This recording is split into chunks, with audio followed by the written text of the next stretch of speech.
Espanto inamin na naging magkarelasyon sila ni Kylene Alcantara. Inamin ng singer-host na si Darren Espanto na nagkaroon din sila ng panandaliang relasyon ng actress-performer na si Kylene Alcantara. Sa panayam kay Boy Abunda, isiniwalat ni Darren na may basehan kung bakit may mga nagsusumikap na i-ship sila ni Kylene. Ayon kay Darren Espanto, hindi niya masasagot na yes or no ang patungkol sa naging relasyon nila noon ni Kylene Alcantara dahil parang puppy love lamang ang naramdaman nila noon sa isa't isa. Ayon pa kay Darren, kahit ang It's Showtime host na si Vice Ganda ay may alam din sa nakaraan nilang relasyon ni Kylene Alcantara.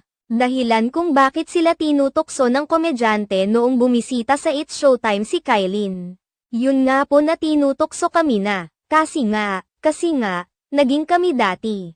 Ayun po kaya kami binibiro ni Ate Vice, paglilinaw ni Darren Espanto sa panunokso sa kanila ni Vice.